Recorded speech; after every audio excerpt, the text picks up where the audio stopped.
All right. What's up, LC heads? We have been blessed with another collab, of course. We do have Attack on Titan Part 2. Yeah. Very cool anime.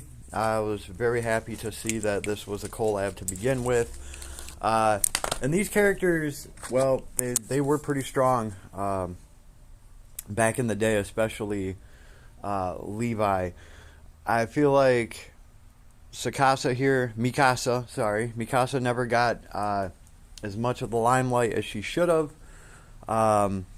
So they have revamped her. This is a shift form of her.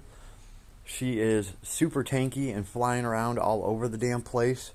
They have split up her paid gear. One of them, her armor, is definitely for guild versus guild. She's going to take like 25% less damage from human types. So knights, sorcerers, soldiers. Most of the stuff that we find ourselves fighting in guild versus guild. I think she could be a really strong standalone unit. We'll talk about that. Another thing I think they've done for this girl, let's just take her into the test level. They've made her really tanky now. She's going to be running around with like a 4,000 or 5,000 defense stat. So magic's going to be her weak point. And I tell you what, she's going to be even harder to kill with physical attacks because aside from her being super tanky, you're going to have to catch her to do her in, right? And as long as she has skills to throw, she's flying around all over the place, skipping out on damage. So they have made her tanky. She's going to have more hit points. She's going to have a high defense. Probably best bet is to catch her up with some magic, just IMO. So she has a lot of things going for her. They've also made it so that, in my personal opinion, one of the weaknesses she kind of had was stringing together a combo, because while she's flying through the air, you're not doing attacks.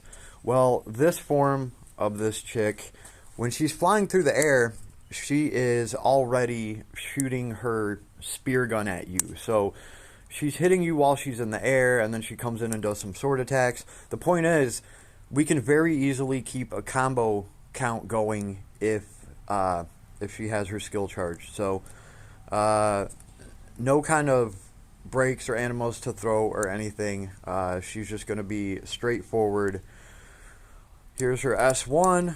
Runs up pretty quick. Gets some of that backstab. Here's the S3 I accidentally pressed. S2.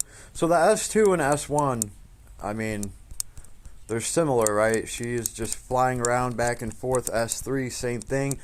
She's staying out of harm's way while she's doing this, right? So that's cool, right? On top of being super tanky. Here is her special. There's those awesome spears.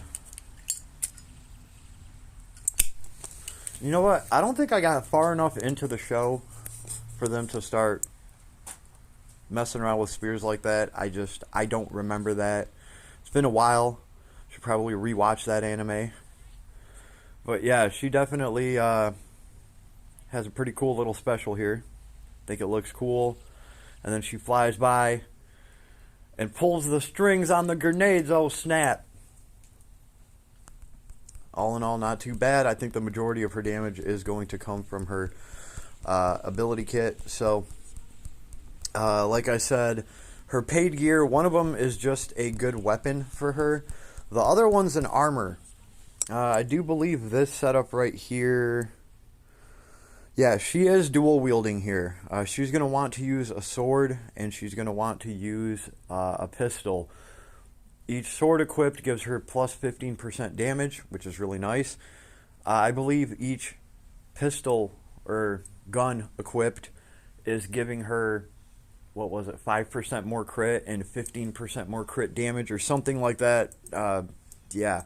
So probably going to want to stick to those two weapon types in order to get those bonuses. She can also use spears, but I didn't. When I looked over everything, I did not see any kind of real big damage boost that she gets just from having a spear. All in all, pretty cool though. So what are they have her equipped with a spear. Well, it's called the 4-round Thunder Spear, but I actually believe, yeah, that's a pistol. So she's equipped with a pistol and a sword, of course. Yeah, so I don't think this level really shows off her strong suit, right? I mean, look at her stats, right? She's got 22,897 hit points. Oh yeah, that's right. I wanted to actually look at her stats because strength 5148, cool. The defense 4490. Right? She is tanky as hell with a good hit point pool, right? The mind 2127, not the worst mind, but definitely not the best. And one thing that I enjoy about her, she has access to flinch proof. So I do believe she has to take enough damage and trigger a buff, but she does get flinch proof to physical damage in the process. I think it's only once per wave, but hey, when you go to, you know, do the damn thing and fight the boss, you'll get that to trigger. So hopefully she can put in enough damage at the very end when a boss thresholds, using that flinch proof to physical damage, and hopefully she can end the fight. It is cool that there is some flinch proof written in there, even if she does have to almost die to unlock it. Yeah. So I don't know. Leave me a comment. Let me know what you think about her. I think fans of the show are gonna dig her, and I think she can potentially be very nasty to deal with in arena, or not in arena, in guild versus guild, right? Just because she's going to be such a pain to pin down. Pretty much if she has any of her ability kit to throw, your whole team's going to be chasing her, trying to hit her with physical attacks. She's going to get to dodge out on a lot of that. And when she does get hit, she's highly resistant to physical damage already. She has the... Oh, I thought this was an armor. It is actually an accessory slot, so that makes things much better. I would probably pick up the accessory for her to throw her in guild versus guild, because damage taken minus 10%, and damage taken from human type soldier, knight, sniper, sorcerer, another minus 15%.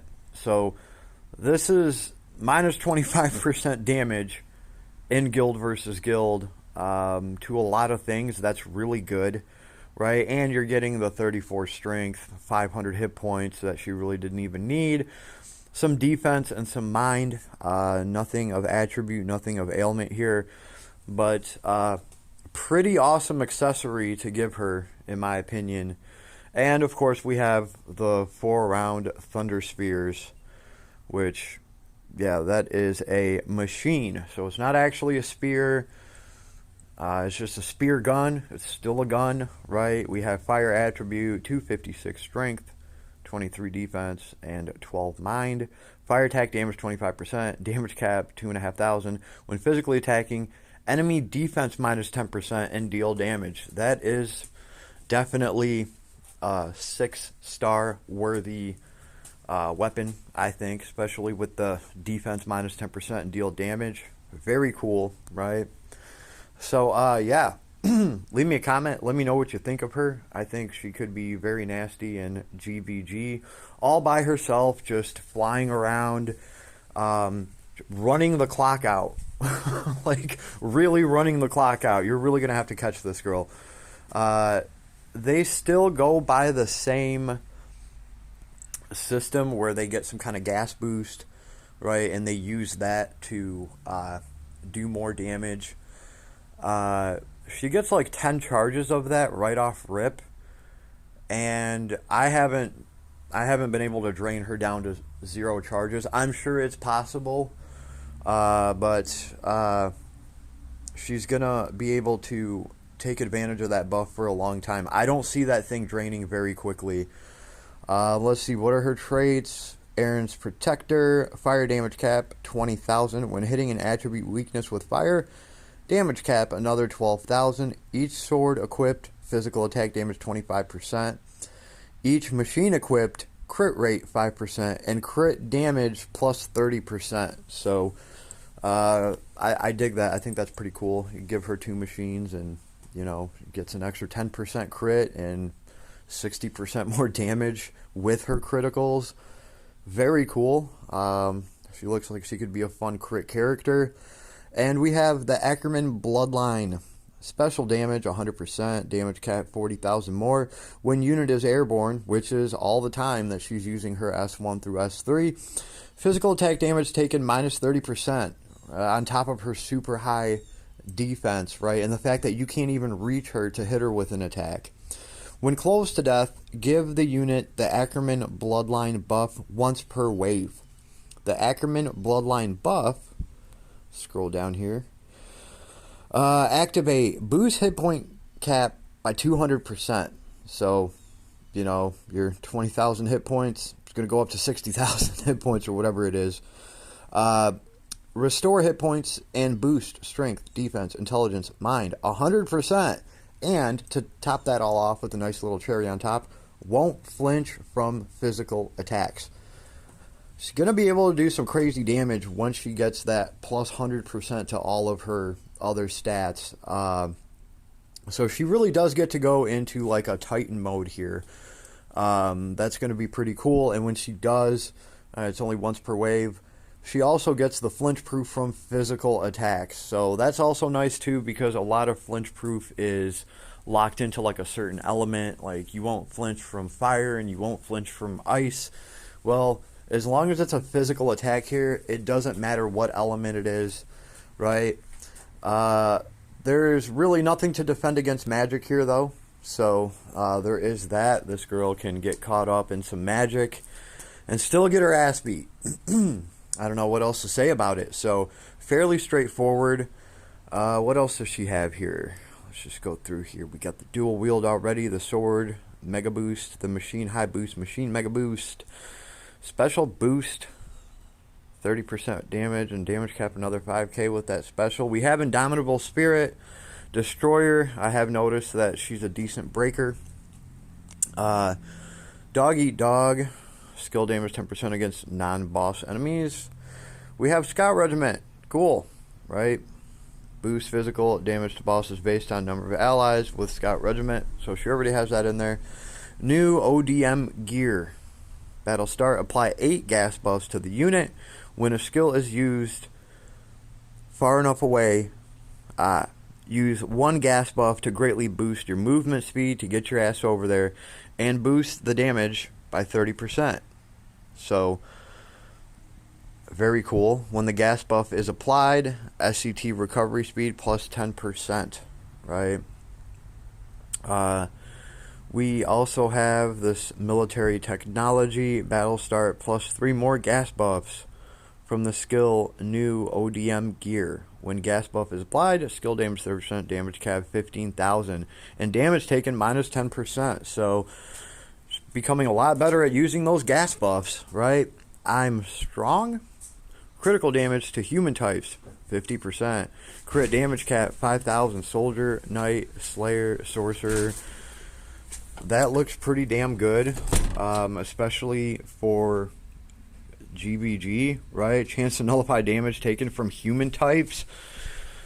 That's pretty cool because, you know, human types covers Sorcerer, Knight, Sniper, you know, all of them. So, I'm strong is definitely a strong ability.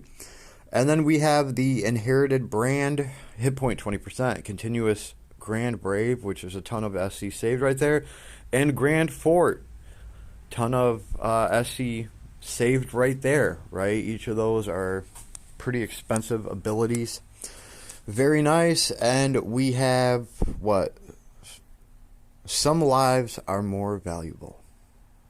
When physically attacking an enemy close to death, damage plus 30%, damage cap another 3k. So that's going to help you finish off a boss before he can threshold and wipe your team again, probably, because he's already wiped your team.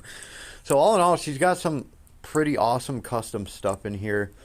We have a Mage Leon shield, Spirit Breath. Okay. Spirit Breath, though. Okay. Well. Yeah. Leave me a comment. Let me know what you think about her. She's definitely not weak. And I think she's going to be good in Guild versus Guild, especially if you can get that accessory for her.